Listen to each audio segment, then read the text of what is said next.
Olá, meus queridos irmãos, bem-vindo aqui a mais um vídeo, que Deus abençoe todos vocês. Meus amigos, meus queridos, hoje eu estou aqui com uma palavra curta em relação à oferta, em relação a dízimo, em relação a propósito, a dinheiros que vocês contribuem com a igreja.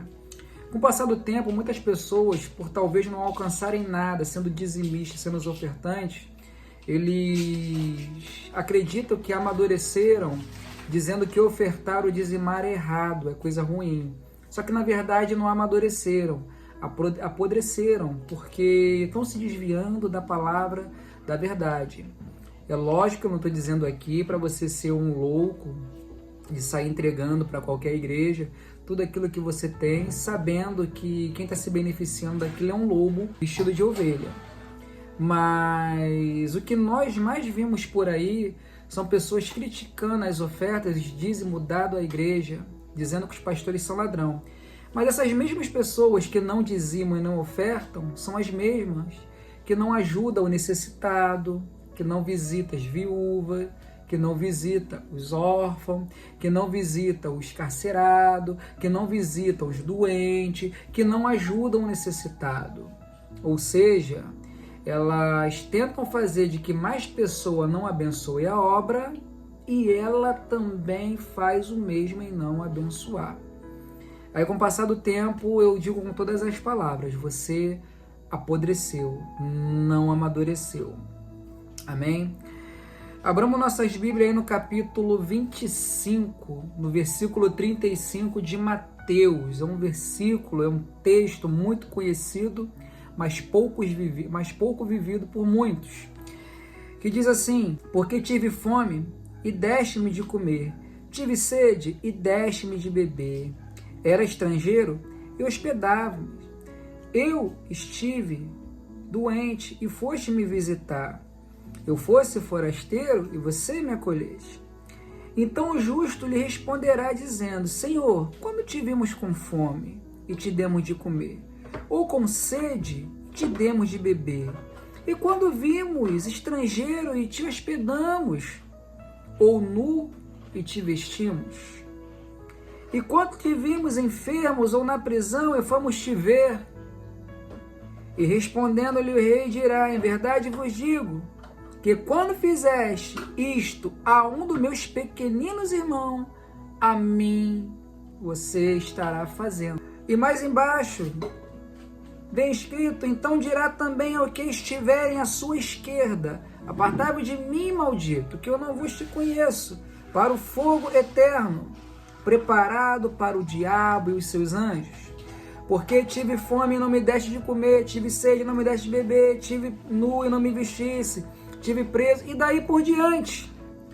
E lá na frente eles vão perguntar quando tivesse nu, tivesse com isso, tivesse com aquilo, e nós não te ajudamos. E ele responderá: toda vez que você não fez isso a um dos meus irmãos, a um dos meus pequeninos, a um dos necessitados, toda vez que você negou a eles, não ajudou, a mim você estava negando, a mim você não estava ajudando. Então é muito fácil, meu amigo, criticar.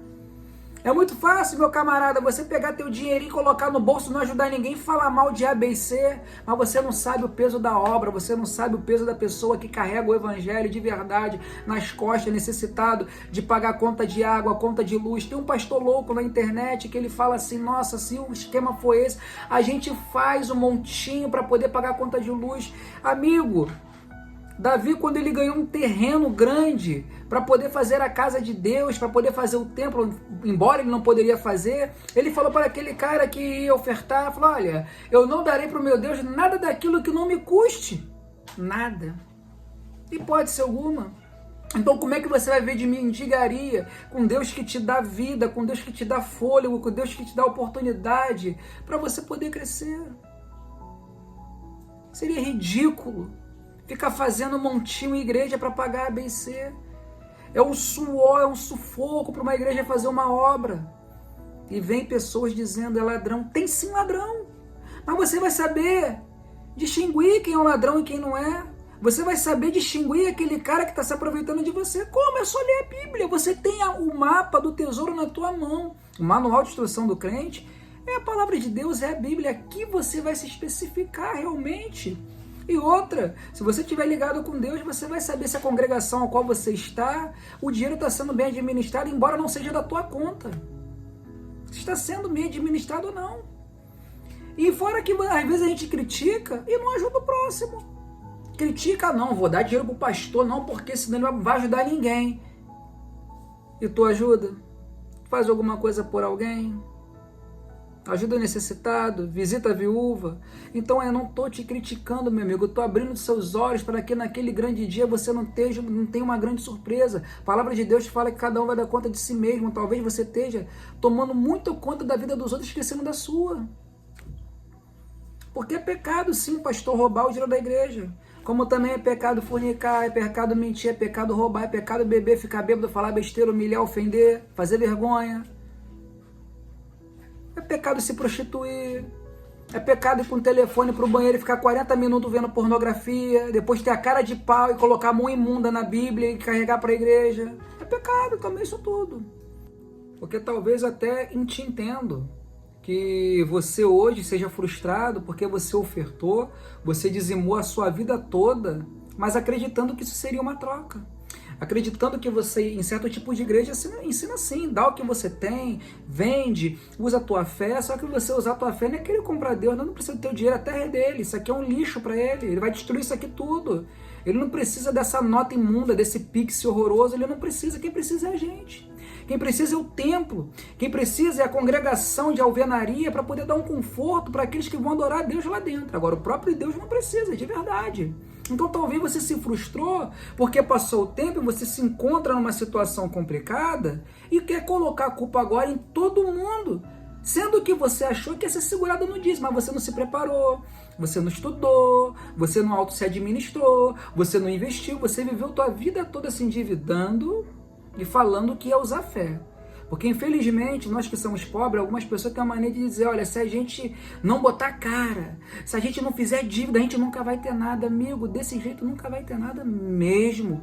É o resultado de muitos hoje que já estão com uma certa idade e chegou ao ponto de querer acusar todos aqueles que pedem dízimo e oferta. Mas abramos essa Bíblia de novo. 2 Coríntios, no capítulo 9, no versículo 6, que diz assim: e digo isto, que o que semeia pouco, pouco também colherá. E o que semeia em abundância colherá.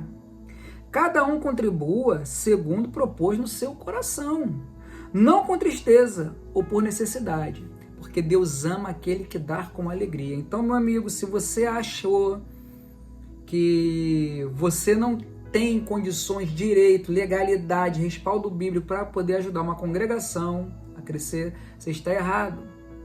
E também vai estar errado se você for dar com tristeza, se você for dar preocupado, se você for dar achando que vai receber aquilo em troca.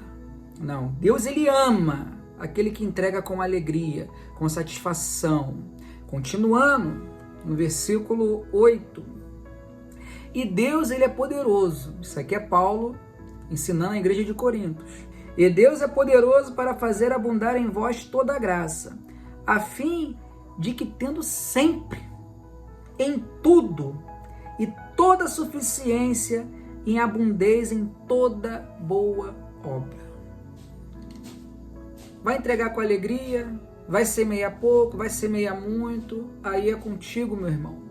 Mas lá embaixo diz que Deus não vai te deixar em falta, que você vai ter em abundância, que você vai ser próspero, que você vai conseguir alcançar seu objetivo, não porque você está dando, porque você entregou com alegria, você vai ser inteligente o suficiente para poder auto-administrar a tua vida e correr no caminho, na direção que vai te levar ao sucesso. Porque não vai acontecer assim. Um exemplo que eu vou te dar: eu cheguei na igreja, Senhor, isso aqui é tudo que eu tenho, toma. Vou para casa, vou ver televisão, vou ver Netflix, vou perder meu tempo na internet. Vou dormir de madrugada no telefone e vou acordar 1, 2 da tarde do outro dia. Sabe onde você vai chegar? Aonde você está, em lugar nenhum. Então não é assim que funciona. Meus amigos, tu tem um manual de instrução que é a Bíblia Sagrada. Se você quer ser próspero, confia em Deus, pede Ele sabedoria e direção e se prepara para que isso aconteça. porque bênção não cai do céu. Você é bênção. Você é abençoado. As suas ações que vai fazer a prosperidade vir na sua vida vai vir através da fé que você tem em Deus e no esforço que você auto se garante em ter.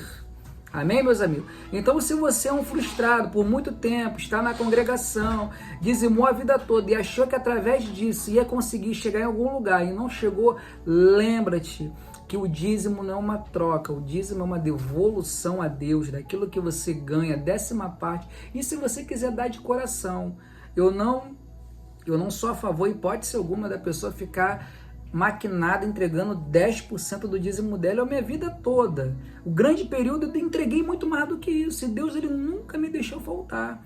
Hoje eu não tenho tudo que eu quero. Se eu falasse para você que eu tenho tudo que eu quero, eu seria um mentiroso. Mas tudo que eu preciso, eu tenho.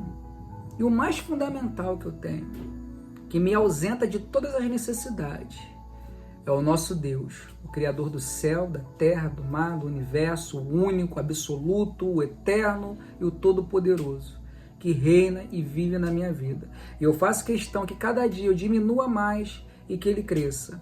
E que Deus continue me dando força para poder trazer para vocês uma palavra de verdade, uma palavra de interesse humano, uma palavra de mudança, uma palavra qual aquela que você não quer ouvir, mas você precisa ouvir, uma palavra aquela que não vai te alegrar, mas talvez vai te entristecer para poder te fortalecer na fé e você aprender aquilo que você não sabia. Pois contigo eu aprendo, comigo você aprende. Vamos ser humildes para tocar opinião e se certificar que o livro sagrado, a Bíblia, ela sempre tem razão, independente do meu achismo, independente do teu achismo. Então, meu amigo, faça da Bíblia o seu livro de direção espiritual, carnal, humano, familiar, em todas as áreas da tua vida. E não se desanime, porque a tua hora vai chegar desde o momento que você levantar a bandeira e começar a trabalhar para que aquilo que você quer que aconteça na tua vida venha acontecer. Então, que Deus te abençoe, fique com essa palavra. Compartilhe esse vídeo com seus amigos. Se você gostou, se você não gostou, não tem problema. A palavra ela é eficaz, que seja introduzida no seu coração e vivificada no seu dia a dia. Amém, meus amigos? Que Deus abençoe aí. Até o próximo vídeo.